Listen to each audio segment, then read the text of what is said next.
감독님, PD님, 지금 현장에서 보고 계신 그 모니터 화면 있잖아요. SDR 모니터요. 그게 진짜 시청자가 보게 될 최종 결과물이라고 확신하세요? 오늘 이야기는 바로 이 질문에서부터 시작해 보려고 합니다.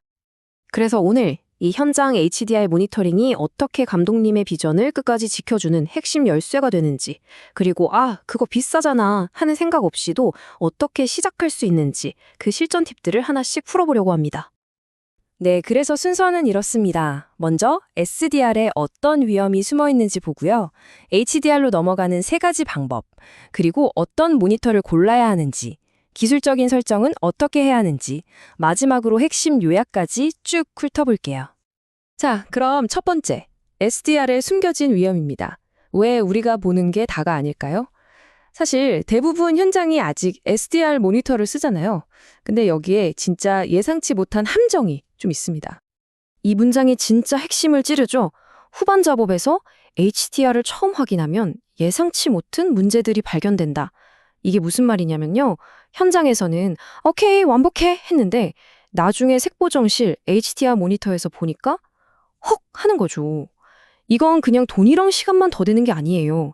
감독님이 애써 만든 그 그림, 그 느낌이 결국 타협될 수도 있다는 얘기거든요. 아니 그럼 대체 무슨 서프라이즈냐고요? 이런 거죠. 어두운 배경이라 신경 안 썼는데 나중에 보니까 저 구석에 붐 마이크가 떡하니 보이고 현장에선 그냥 하얗게 날아갔던 창문 밖 풍경이 HDR에선 갑자기 디테일이 다 살아나는 거예요. 배우 피부 질감이나 옷의 실밥 같은 게 너무 선명해서 이거 아닌데 싶을 때도 있고요. 심지어 색이 확 틀어져 보이거나 미세한 카메라 떨림이 엄청 거슬리게 보일 수도 있습니다. 정말 골치 아프죠. 자, 그럼 HDR 복잡하고 비싸서 못하겠다 싶으시죠? 네, 걱정 마세요. 처음부터 모든 걸 다 바꿀 필요가 전혀 없어요.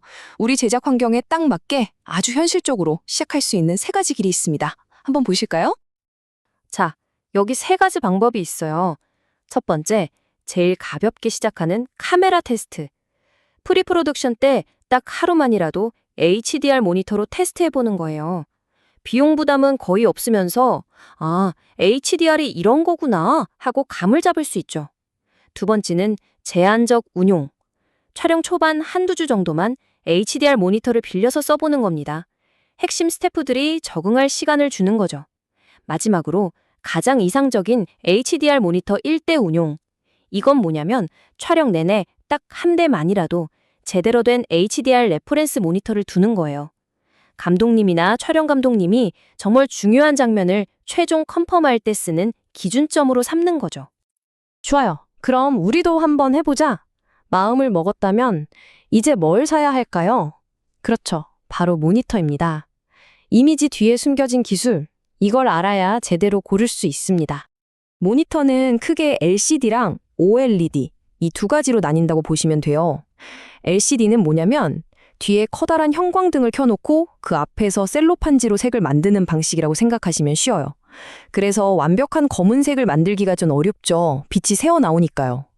반면에 OLED는 수백만 개의 아주 작은 꼬마 전구 하나하나가 스스로 빛을 내고 또 완전히 꺼지기도 해요.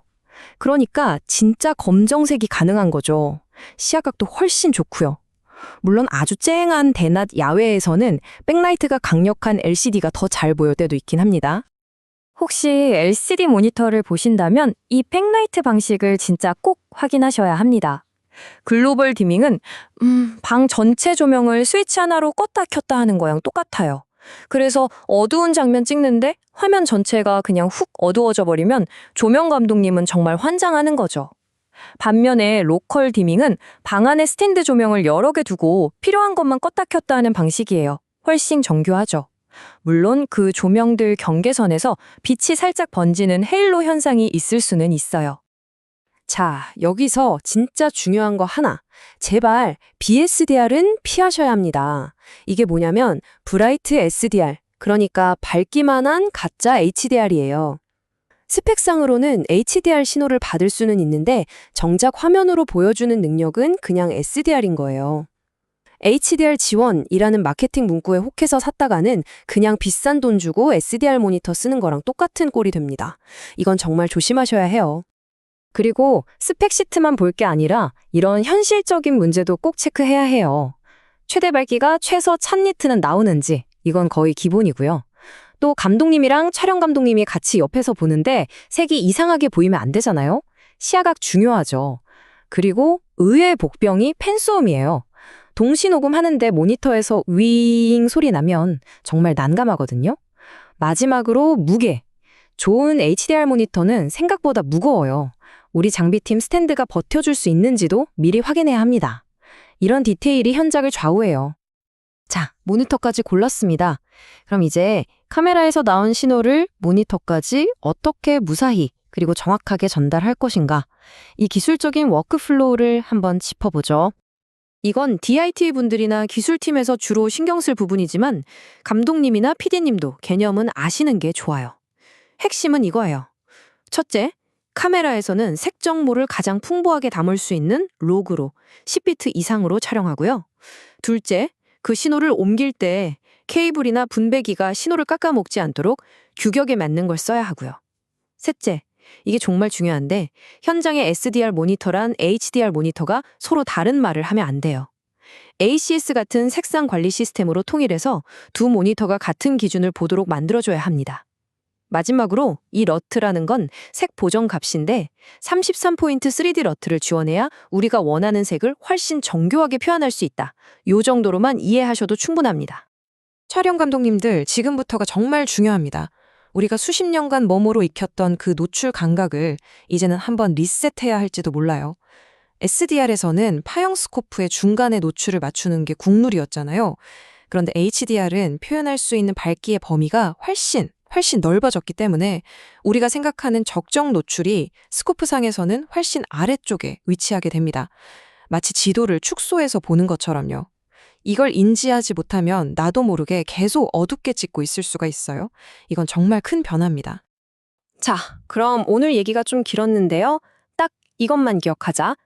다음 작품 회의 들어가기 전에 머릿속에 넣어둬야 할 핵심 내용들만 딱 정리해 드릴게요. 이 5가지만 기억하시면 됩니다. 첫째, 지금 보는 SDR 모니터는 모든 걸 보여주지 않는다. 이 위험을 아는 것. 둘째, 우리 예산에 맞게 테스트든 제한적이든 일단 시작해보는 것. 셋째, BSDR 같은 가짜 장비에 절대 속지 말 것. 넷째, 스코프 보는 법, 노출 잡는 법을 새롭게 익힐 것. 그리고 마지막 5째, 모든 모니터의 컬러를 하나로 통일할 것. 이겁니다. 결국 오늘 우리가 나눈 이 모든 기술적인 이야기들은요, 사실 기술 그 자체에 대한 게 아니에요. 진짜 중요한 질문은 이거죠. 이 HDR이라는 새로운 붓을 손에 쥐었을 때 감독님과 PD님은 과연 어떤 그림을 그리게 될까요? 이전에는 상상도 못했던 깊은 어둠과 눈부신 빛으로 시청자들에게 어떤 새로운 세상을 보여주실 건가요? 그 창의적인 가능성에 대한 이야기였습니다. 여러분의 다음 프로젝트 정말 기대하겠습니다.